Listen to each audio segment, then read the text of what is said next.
com satisfação, representamos em aula de matemática, duas jovens, em ordem alfabética, Dani Telly, Greg, vamos ver, né? Rodrigues Alves. Primeiro presidente, Vieira Rodrigues, né? E a Daniela. Apaga. E a Gabriela. Apaga. Rebobina aqui. Rebobina. Então, já chega. Volta, Léo. Então vamos lá. Dani Telly e a Gabriela vão falar sobre Jean Piaget e matemática. A Dani Telly nasceu em Rio Preto. Ensino fundamental ela fez nas escolas públicas. E ensino médio, escola particular, objetivo, certo? Faz matemática, está no segundo ano, bacharelado em matemática pura, mas ela me disse que está pensando em passar para a licenciatura no final do ano. Ela é aluna do PET, né? Petiano, tem petiano bem prestigiado. Graças a Deus. PET faz iniciação científica com o professor German. E então ele está sempre participando aqui das nossas atividades, né? Tem um time de futebol de gosto duvidoso, corintiano. A Gabriela é aluna do terceiro ano de física, de química, tá vendo? Química, mas adora matemática, ela não sai do laboratório, ela diz que o sonho da vida é fazer matemática. E a pessoa que participa bastante, ela participa do PIBID e faz iniciação com a professora Vanessa, educação, como chama, política educacional, e faz também iniciação aqui no laboratório, aqui, onde cheiro de ovo choco, aquelas coisas, com o professor Marcos. Não é nada disso, né? Sobre genética, sobre terapia gênica, não tem fumaça, não tem nada no laboratório. Nasceu também em Rio Preto, no terceiro ano de química, com licenciatura em química, né? Não confundir com a química ambiental. E é palmeirense, gente boa. Então, eu agradeço a presença de vocês, peço desculpa pelos enganos, porque hoje está um dia assim meio tumultuado, as duas foram assaltadas ontem, né? Ainda para aquela estatística triste da reviews de assaltos, acho que aqui deve ter mais algumas pessoas que já foram assaltadas, tem? Tem não? Que bom.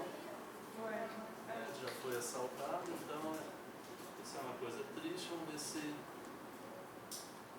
precisava diminuir isso, porque a gente fica muito inseguro. Oi? Agora, exatamente, como eu digo sempre, nós estamos aqui, mas em Brasília tem pessoas pensando na nossa segurança, os estudantes de Rio Preto, futuros químicos, matemáticos, físicos, né, biólogos e tal. Né? Então a educação passa por tudo isso. Fiquem à vontade, eu peguei 5 minutos de vocês. Tem como. Nós vamos pensar. Fez requerimento, solicitou, mandou e-mail. Bom, pessoal, boa noite. Como o Marli disse, eu faço química, mas estou sempre por aqui. A matemática sempre me recebeu muito bem, por isso eu resolvi, nesses últimos meses, trazer essa palestra. Eu quero ser professora, então eu sempre me preocupei muito com esse tipo de estudo.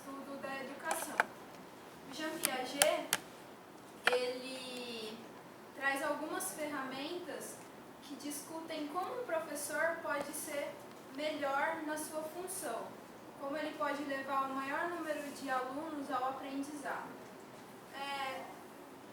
Essa palestra ela tem mais um caráter de seminário, ninguém aqui vai sair expert em Piaget, eu não sou expert, mas o nosso principal objetivo é fazer com que vocês reflitam, tanto como alunos, mas também como futuros professores. Então, antes de mais nada, eu queria que vocês me dissessem quantos aqui fazem licenciatura. Ou já fizeram. Quantos aqui não fazem licenciatura, fazem um bacharel, mas têm a intenção de ser professor, ou de ensino superior, ou de... Então, a maioria aqui é intimamente ligada à docência de alguma forma. Todos vocês são alunos, sabem como funciona uma sala de aula. Então, a segunda questão que eu trago é o que um professor precisa saber para ser considerado bom. Quem pode me dizer alguma coisa? Alguém? Todos vocês já tiveram professores, então quais marcaram mais vocês assim? O que eles tinham? Ele não necessariamente precisa ser bom com o conteúdo, mas ele precisa saber lidar com pessoas. Exatamente. Então, já passo uma ponte para a minha segunda questão. Só o conhecimento matemático, ele é o suficiente? Não. E o que além do saber matemático um professor precisa? Todas as pessoas, elas aprendem da mesma forma e no mesmo tempo? Não. Eu acho que todo mundo já teve aquela fase em que o professor passou alguma coisa, você entendeu e o seu amigo lá não consegue absorver o que o professor está falando. Aí a gente pensa, nossa, que burro, né? Mas ele não é burro. Ele aprende de uma forma diferente, num tempo diferente. Mas a gente chega num paradigma. O que é o aprendizado? Alguém consegue formular alguma coisa? Como eu sei que eu aprendi? Ensino e aprendizagem são a mesma coisa? Não. Então, essas são algumas das principais preocupações das teorias construtivistas e socio-interacionistas. A matriz socio-interacionista, que é onde o Piaget está inserido, ele é construtivista, mas ele é intimamente ligado à matriz socio-interacionista. Ela partiu de três principais pensadores.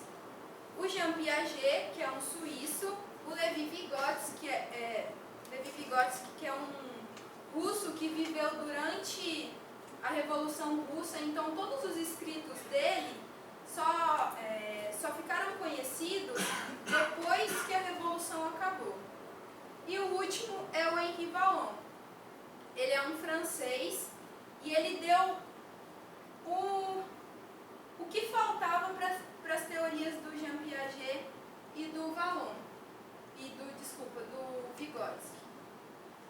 Na matriz interacionista, o conhecimento ele é construído a partir da interação do indivíduo, do sujeito, com o objeto, e tudo isso é mediado pela cultura que esse indivíduo traz consigo. E a construção do conhecimento, ela é um processo incessante de construção, destruição e reconstrução. Então, isso traz pra gente que o conhecimento, ele é contínuo, eu estou sempre aprendendo. Quando a gente pensa em aprendizado, a gente leva em consideração alguns aspectos básicos do desenvolvimento humano. Por exemplo, aqui são 3 aspectos que são levados em consideração quando a gente pensa em aprendizagem. O primeiro aspecto é o físico-motor. O que significa? Esse aspecto físico-motor, ele quer dizer a maturação do sujeito, o desenvolvimento orgânico, o desenvolvimento da coordenação motora. Então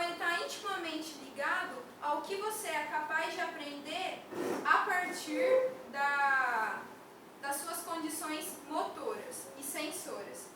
O segundo aspecto é o intelectual, que é a capacidade do pensamento e do raciocínio.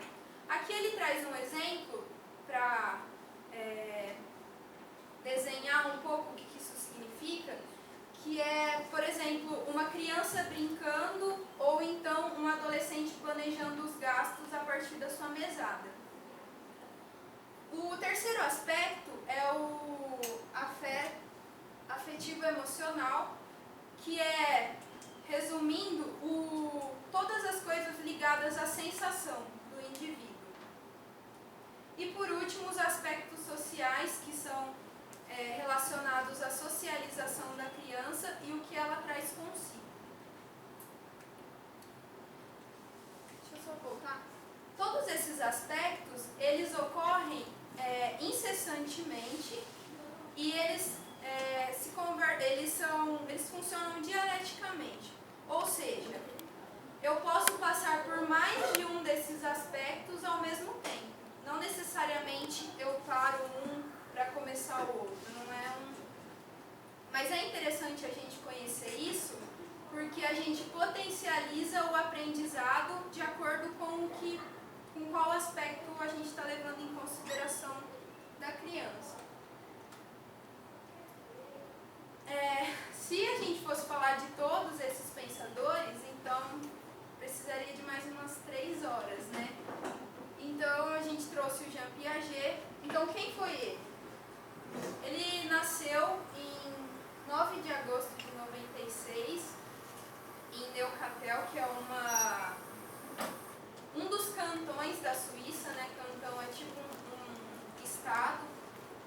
E ele faleceu dia 16 de setembro de 1980, em Genebra. E é esse senhorzinho simpático. O Jean Piaget ele foi um biólogo, psicólogo suíço e epistemologista suíço. E até hoje ele é considerado um dos principais pensadores do século XX. Quantos anos ele morreu?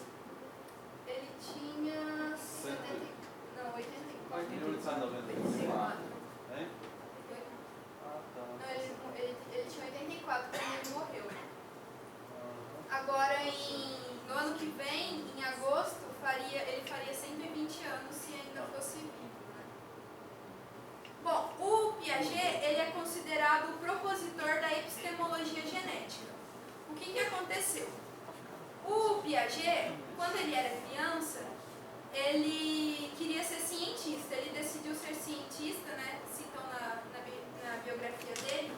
Ele resolveu ser cientista após observar o comportamento de um pardal, quando ele tinha 11 anos.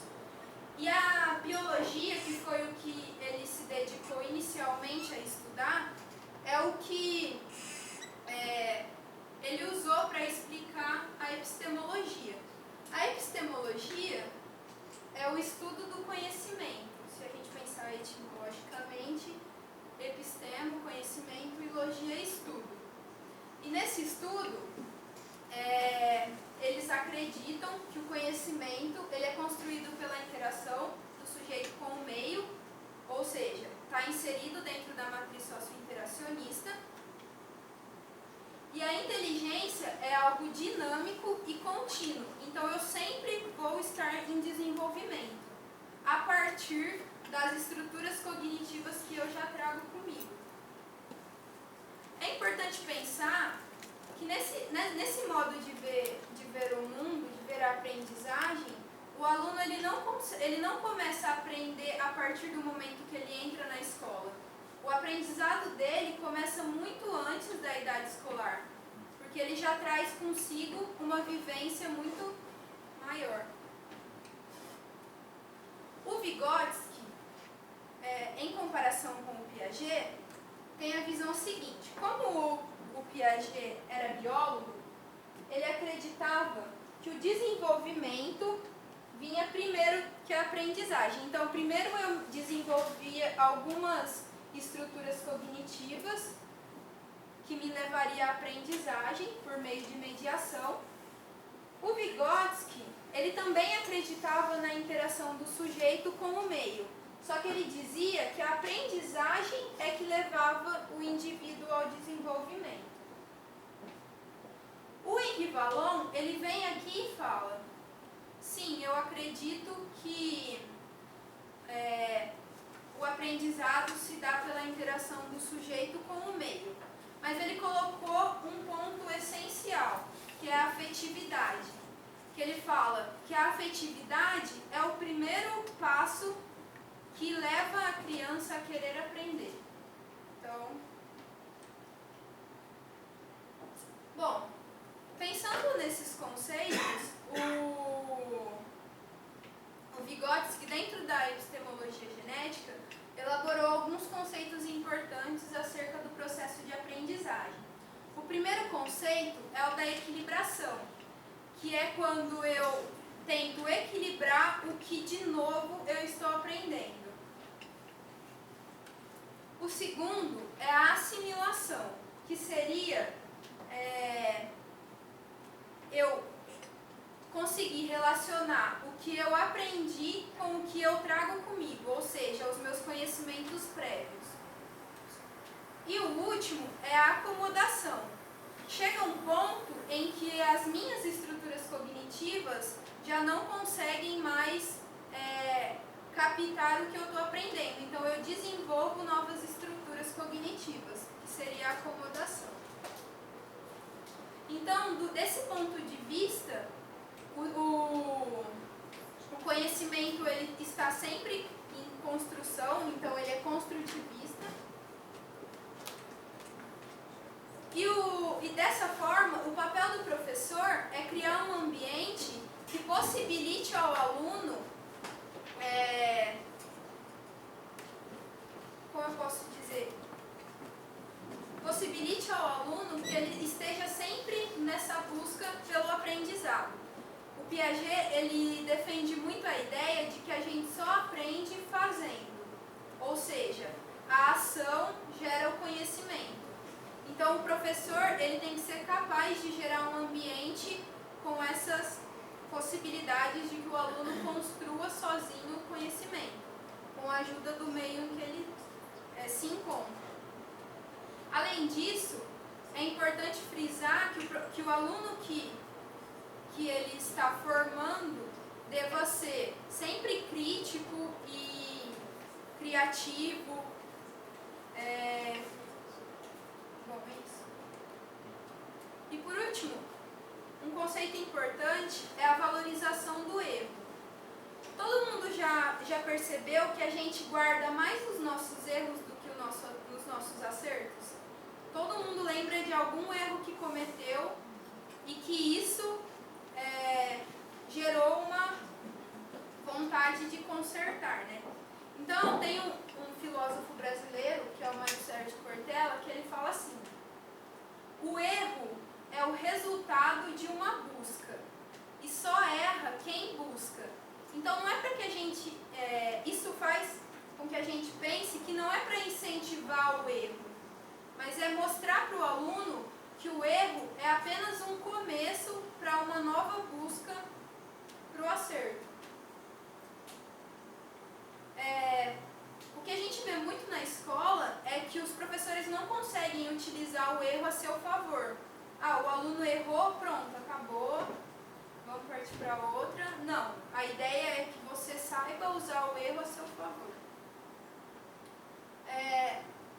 Na teoria cognitiva, que é essa onde a epistemologia genética está inserida, o Piaget ele desenvolveu alguns períodos, né, que são os estágios do desenvolvimento humano, que servem para que a gente possa potencializar o aprendizado dos alunos de acordo com a fase que ele está passando.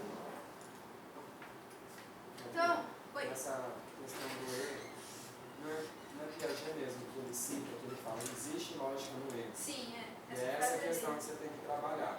Porque se o aluno errou, você tem que ver a lógica que fez ele errar.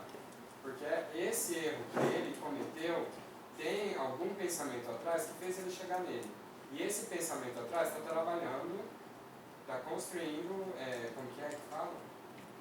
Cognitivas? as estruturas as estruturas cognitivas, entendeu? Então aí você chega para o aluno e fala, não, tá errado, e ponto, você está destruindo essa construção que ele está fazendo. E Piaget batia muito de frente com isso. Então,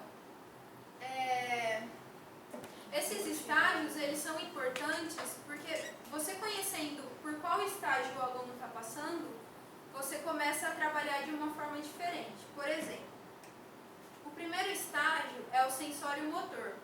Ele corresponde à faixa etária de 0 a 2 anos. O que uma criança de 0 a 2 anos faz? Como que ele aprende? Como vocês acham? Isso. As crianças pequenas, elas aprendem pelo tato e pela boca. Por exemplo, se você colocar uma imagem para uma criança com o símbolo de fogo e colocar em algum lugar que está quente, ele não vai olhar a imagem e vai saber que está quente. Ele precisa tocar para saber. Então, o sensório motor é quando a criança ainda está desenvolvendo a coordenação motora. No pré-operatório, a criança ela já tem essa maturação neurofisiológica, mas ela não é capaz de realizar grandes operações. Por exemplo, como que você ensinaria uma criança que 2 mais 2 é 4? Você conseguiria falar para ela, Danitelli, quanto que é 2 mais 2? Ela ia conseguir visualizar? Uma criança pequena assim, que nem está na escola? Ela não consegue lidar com o abstrato. Então, por exemplo, se você pegar 2 bolinhas e 2 bolinhas e falar assim, ó, quantas bolinhas eu tenho aqui? 2 mais 2, quanto que é? Esse palpável para ela é essencial, porque ela não consegue trabalhar com o que ela não visualiza, não consegue enxergar. São as crianças. No operatório concreto, que é compreendido pela faixa etária de 7 a 12 anos, as crianças já conseguem trabalhar com algumas operações mais abstratas, mas ainda não é completamente desenvolvido. O interessante é que essas crianças elas já conseguem trabalhar melhor em grupo. No operatório formal, se você pegar uma criança de 5 anos, 6 anos, elas não se dão bem com regras. Se você ensina uma regra para ela, ela não gosta. Se ela, tá jogando bola e toma um gol, ela quer pegar a bola e parar de jogar, porque ela não admite perder. No operatório concreto, ela já consegue lidar melhor com regras. E o operatório formal, que é dos 12 anos em diante, você já tem toda uma maturação do indivíduo. É claro que essas fases são passadas pelos indivíduos de formas diferentes. Tanto é que a gente sabe que as pessoas aprendem de maneiras diferentes e em tempos diferentes. Mas por quê? Porque ela não passou da mesma forma que você por esses estágios. Galera, quem for para a licenciatura vai fazer psicologia. E lá a gente faz um trabalho sobre isso. A gente faz um estudo com uma criança, a gente procura uma criança, às vezes a gente faz aqui na creche mesmo, ou às vezes tem parente perto de casa, e a gente tenta analisar em que fase ela se encontra. E é muito engraçado os resultados que a gente obtém, sabe? E assim, psicologia eu acho que é uma matéria que tinha que ter para qualquer área, porque é muito interessante. Mas pessoal, então, o que a matemática tem a ver com tudo isso? Bom, antes de estarem fazendo matemática, vocês já repararam, a quantidade de aulas que vocês tinham de matemática comparada às outras matérias? Matemática representa cerca de 20%, né, do nosso tempo na escola. Então, se a gente tinha 1 ou 2 aulas de uma outra matéria em uma semana, de matemática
consegue, né, fazer as operações, como no estágio sensório motor, né, 0 a 2 anos, ele precisa das ações de forma concreta, né, que foi como ela disse, que é pelo tato, né, pela boca. Então, não adianta você pedir para ele fazer alguma coisa com uma ponta que não vai funcionar.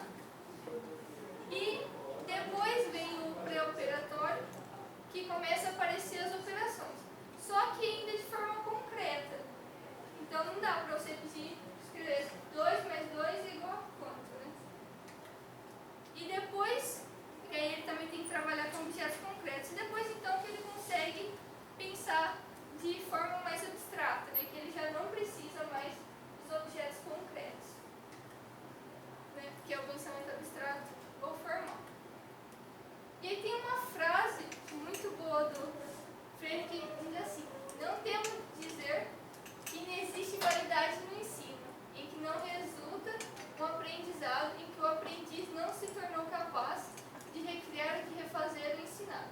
Nas condições de verdadeira aprendizagem, os educandos vão se transformando em reais sujeitos da construção e da reconstrução do saber ensinado.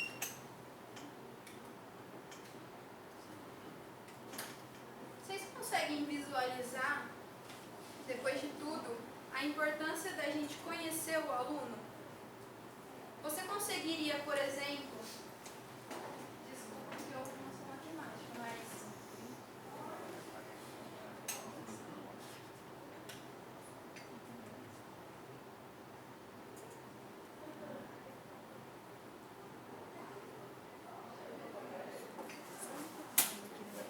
você ensinaria uma equação como essa para um aluno que não sabe somar, dividir, subtrair ou fazer alguma outra coisa? Não. Então, quando a gente começa a pensar em como uma criança, um adolescente aprende, a gente também começa a refletir sobre a nossa atuação como professor.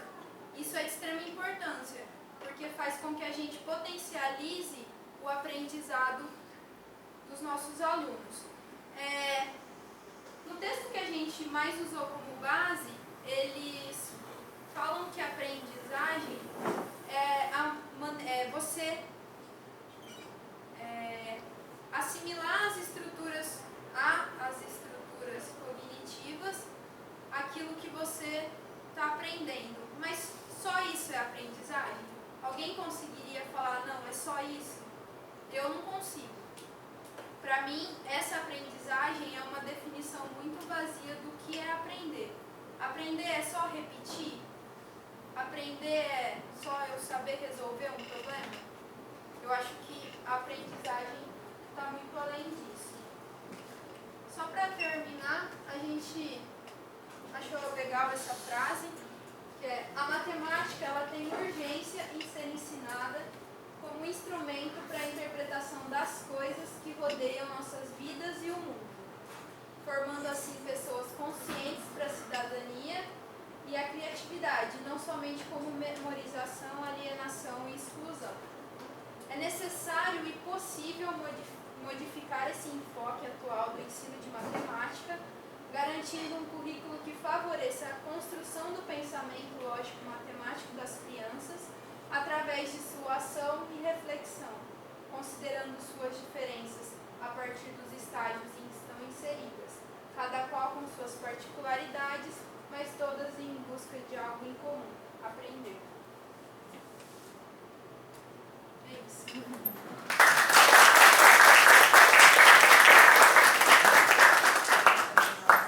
Se alguém tiver alguma dúvida.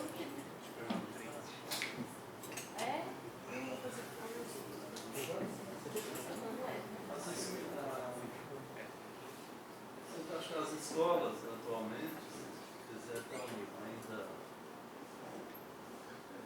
na base da repetição, como vocês falam.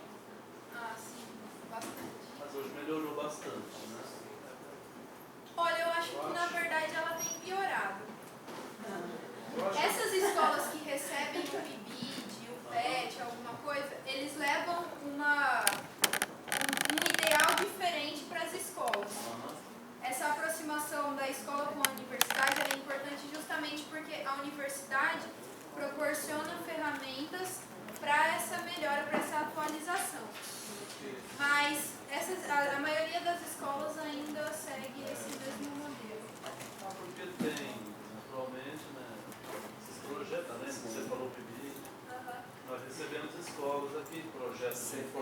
sei se você já chegou ao seu conhecimento, a CIDA está fazendo um projeto também com a diretoria de ensino de Bonifácio.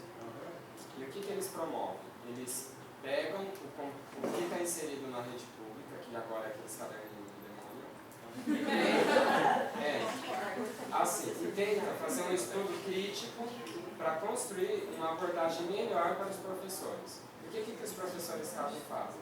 Cata, pega o caderninho, página tal, resolve isso daqui, acabou. É isso. E é o que sempre fizeram e o que sempre vão fazer, se não tiver uma abordagem diferente. A CIDA, eu acho que tem mais de 15 professores da diretoria de ensino de José Bonifácio, na região ali. E, se você vê o trabalho que eles estão fazendo, porque agora eles estão trabalhando no volume 1 do 6º ano, quinta série, na questão de frações. Eles estão fazendo um trabalho muito legal, sabe? E é uma coisa assim, 2 professores ficam de aplicar a metodologia, eles utilizam a metodologia de resolução de problemas, que é uma metodologia que não dá resposta. Você dá questões, você faz perguntas para que a criança consiga chegar ao conceito que você quer ensinar. E aí 2 professores aplicam nas salas de aula e os outros professores acompanham e fazem relatórios. Eles estão pegando os caderninhos do Estado e estão destrinchando, estão fazendo aulas maravilhosas, sabe? Até que amanhã aqui, eu acho que amanhã tem outra reunião desse grupo de estudo de matemática, sabe? E é isso. A psicologia, desde a sua origem, mostrou que o ser humano não é aquele ratinho que você molda. O ser humano é racional. E o que está faltando nas escolas? Você trabalhar o racional do ser humano. Entendeu? Você está modelando ele para que ele faça certo tipo de atividade. Isso daí quem faz muito é os os behavioristas. Eles moldam as pessoas a fazer certo tipo de coisa.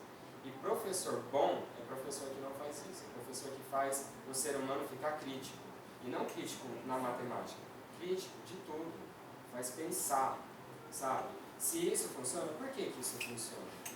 Não, eu sei que funciona por causa dessa lei, mas essa lei veio de onde? Como que eu cheguei a isso?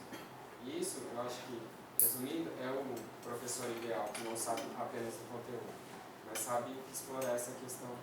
Mas se você for pensar, por exemplo, no estado de São Paulo, a maioria das escolas, principalmente as integrais, elas recebem um laboratório, jogos matemáticos, recebem alguns reagentes, os alunos recebem até jaleco para usar em laboratório. Aí eu cheguei numa escola esses tempos atrás e a primeira coisa que a professora me falou foi: nós recebemos isso, mas não sabemos usar. Era uma professora de matemática. Então, o que adianta você fornecer para a escola o material, se você, ou melhor, vamos colocar assim mais próximo. O que adianta você dar a vara de pescar, mas não ensinar como viver do ofício? Só não usa. Então, laboratório e tal, não usa. Então, algumas escolas não, porque eles não estão capacitando o professor, não estão inserindo em formação continuada, porque isso é formação continuada. Eu entendo muito esses professores, porque eles já estão no mercado há muitos anos, então para eles, se ele usar ou não o que ele recebeu, ele não vai ser cobrado, ele já, às vezes a maioria já está até para aposentar. Mas agora, você formar bons professores que saibam utilizar essas ferramentas é essencial, porque senão você não sai do lugar. Essa é a diferença de você formar bons professores. Por isso que eu acho muito importante você ensinar Piaget, você ensinar Vygotsky, porque você está ensinando ferramentas para o aluno. Você não pode cobrar depois que seja formado um bom professor se você não ensina ele a ser um professor. Ele usa muito memória, né? Na universidade, então, eu sempre falo, trigonometria, aquele monte de formas que tem. Como é que faz com aquilo? Tem que pôr na memória, senão. Então, mas eu não sei como resolver esse problema. Estou tentando já faz um certo tempo, né? Mas como resolver isso se não der todas aquelas formas?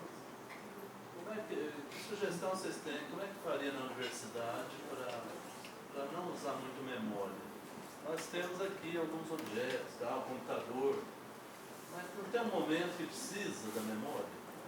Não, Tem jeito de aprender, derivada de tal é tal. Se esquecer isso, será que dá para continuar, para calcular integral depois? então, Olha, Hermes, eu tenho anos, séculos, de pensando nisso. Fala a verdade aí. Séculos, por exemplo, eu aprendi no tempo do medo. Tinha que decorar a tabuada, a professora passava com a vara, pegando na orelha. Uma vez pegou na orelha 7 vezes 8, é fácil, tal, né? Tirava a mão. Então, medo, você tinha medo, tinha que aprender. Vinha lá, puxava o cabelo das meninas. Sabe? Então, isso era a pedagogia dos anos tais, né? Depois foi melhorando, não pode bater, não pode tal, né? Traumatiza. A tabuada, minhas filhas, por exemplo, já não aprenderam tabuada. Eu colocava a tabuada do lado no caderno.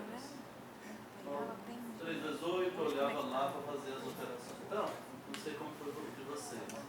E Eu não sei a tabuada. não sabe tabuada. Então, a gente esnobava sabendo tabuada, achava que sabia alguma coisa, sei lá. O importante é entender a tabuada, né? Entender o que significa e tal. Então, se não usar memória, se não usar... O que dizem os colegas da educação, vocês têm contato? Na universidade, por exemplo, como fazer, né, sem usar o conhecimento, sem usar memória? Como é que seria isso? Porque o médico, daí a pouco, ele tem que aprender alguma coisa também por memória. Daí a pouco ele está lá cortando alguém, né? Tirando vesículas. Né? Então, tá certo que ele faz a prática. Mas em um certo momento ele estudou aqueles livrões de medicina usando memória. Mas, professor, eu queria Não quero jogar a questão. Se eu não me engano, não lembro se é italiano, tem um livro escrito, alguma coisa assim, eu não vou saber o que é. Mas se decor, quando a gente fala assim, eu sei isso decor. Isso tem a ver, a tradução parece que é alguma coisa assim, que tipo assim, é decoração. Quando você ama uma coisa e você gosta daquilo, aquilo ali não sai da sua memória. Você tem interesse naquilo. Eu acho que isso daí é o principal, porque você pega muitos alunos do curso, por exemplo, de matemática, a gente aprende a derivada. A gente, depois que aprende, deduz como chega nela, a gente depois não volta na demonstração para saber por que a derivada do seno não consegue. Mas a gente tem que saber deduzir ela se um dia a gente esquecer. E aí, se a gente gostar disso, eu acho que fica, assim, a teoria na nossa cabeça, a gente ama aquilo, entendeu? E aí tem a ver esse negócio de decor com uma coisa que você gosta e você associar, eu gosto, então isso vai ser uma coisa que vai ser muito mais difícil eu esquecer do que a coisa que eu não gosto. É uma coisa simples. então, Hermes, nesse tipo de abordagem, eles criticam a transmissão cultural, né, transmissão oral, esse tipo de ensino só pautado no professor aqui na frente falando. Mas não é que não é para você usar esse tipo de ensino. Você pode usar em momentos especiais. Não é que você não vai fazer o seu aluno memorizar. Você vai fazer com que ele aprenda. Se ele aprender, ele não vai precisar decorar, não nesse sentido. Mas ele não vai precisar gravar, tipo, 3 vezes 8, sei lá, 24. Ele não vai decorar, ele não vai gravar que é 24. Ele vai entender que 8 mais 8 mais 8 é 24. Então, é importante você fazer com que o seu aluno entenda por que ele está aprendendo. É sempre interessante, nesses casos, você mostrar uma problematização. Por exemplo, derivada a gente usa para isso. Porque aí você mostra para o aluno que o que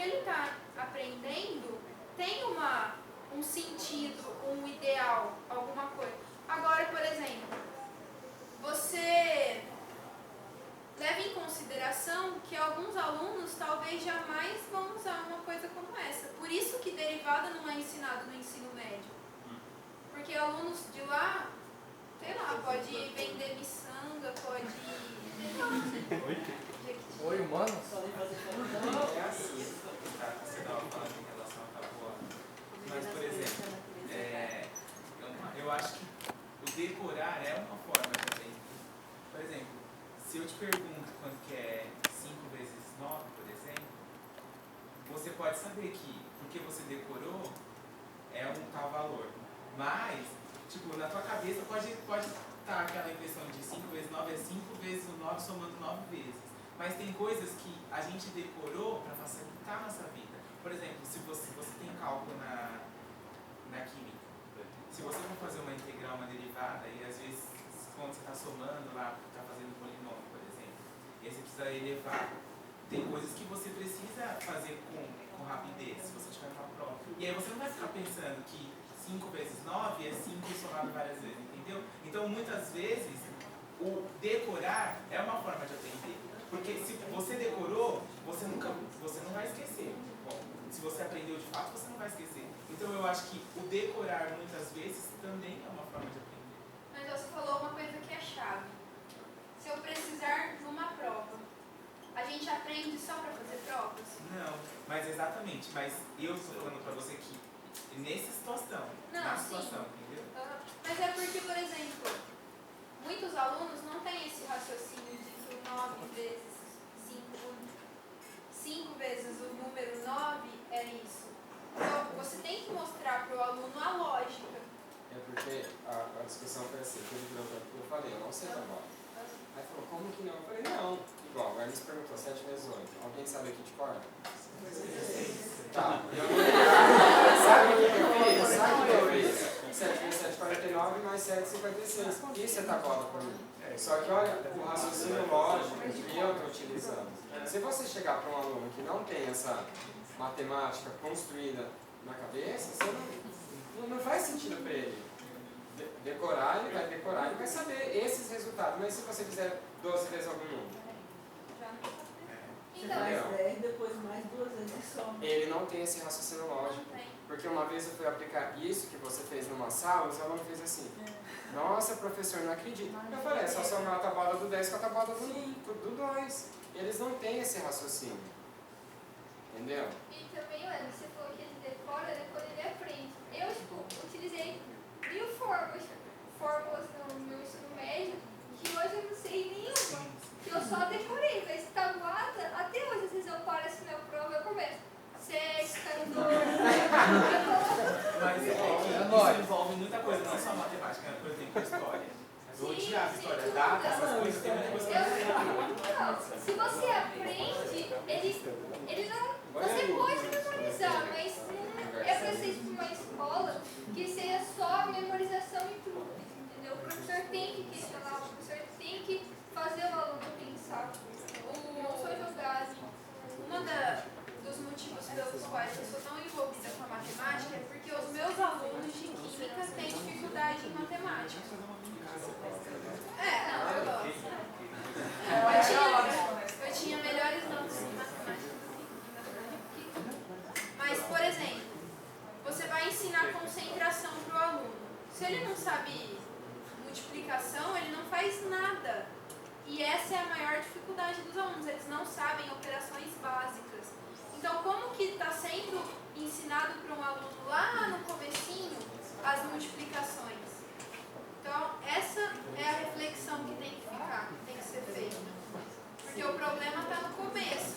Se você vai trazendo esse problema e não resolve, vai virando uma bola de neve. Eu mesmo tive uma amiga que era segundo colegial e os professores tinham 2 professores de matemática. Eles falaram, vamos fazer uma prova só coisa básica. Tipo, o mais difícil era soma de fração.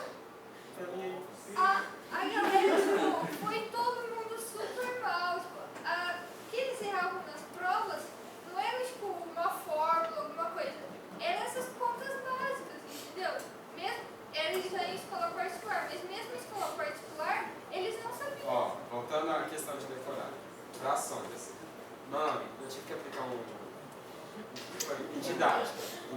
eu tive que trabalhar num... quem está fazendo didática? Tem milênio? Quem está fazendo? MMD, é uns negócios loucos. Não, MMD, que é Metodologia da Mediação Dialética. Pedagógica, cara, pedagógica. Aí você tem lá, você tem que fazer um tal de resgatando, depois sistematizando, depois sei lá o que. Aí, a minha parte, eu peguei frações. Falei, vou trabalhar frações. Aí você tem que montar uma atividade lúdica com imagem para eles pintar. Você põe lá, quero 3/3 dessa pizza aqui. Aí eles pintam 3/3. 3/3. Tá bom, entendo. Aí, eu sei, aí beleza. Enquanto tava no desenho ali, nossa, todo mundo fez certinho. Aí na hora que eu pus lá, meio mais 3/4. Meio menos 5 não sei o que. Multiplicar, todo mundo sabia. Em cima, embaixo e baixo. Só que aí o que eles fizeram? Pegaram a multiplicação e generalizou. Tacou no mais, tacou no menos, tacou no tudo eles faziam. Tá vendo? O decorar, onde que influencia?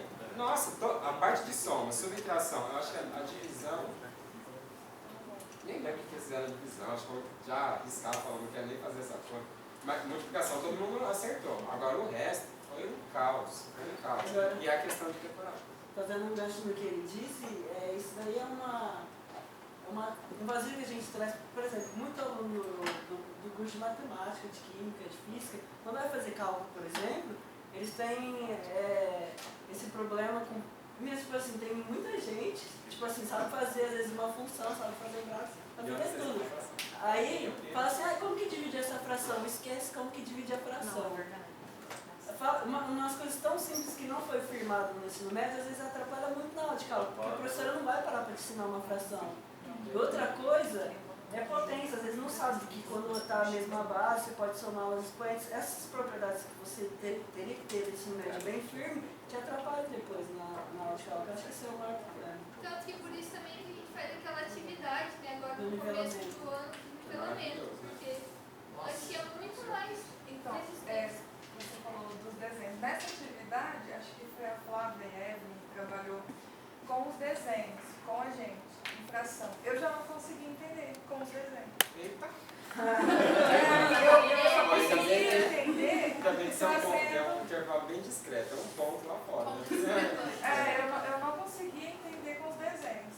Ela fazia o desenho da barrinha lá e você tinha que resolver a fração. Mas é porque seu pensamento abstrato Eu já consegui entender Então, só outra coisa também. A gente, uma coisa que matemático tem muito assim, é uma coisa que você carrega, é querer dificultar as coisas triviais. Isso daí é de todo matemático. Nossa senhora, tem um exercício lá, mano, regra de 3. E nós queremos fazer as coisas loucas lá. Tanto que no meu método, às vezes tem exercícios que eu penso, meu Deus, porque ela vai lá e resolve. Aí eu falo, é da regra de 3. Não, igual o Rodrigo, eu lembro até hoje, assim, nitidamente. Teve uma questão lá no espelho, dentro de um triângulo, que deram para vocês, naquelas atividades. E o Rodrigo foi achar a equação da reta e que não sei o que. E ele chegou ao que tinha que fazer. Mas eu acho que era só uma equação de segundo grau, né? Que tinha que achar para achar o máximo lá da função. Aí você achava qual que eram as medidas E ele achou a equação da reta aqui, a equação da reta ali. Eu falei, misericórdia.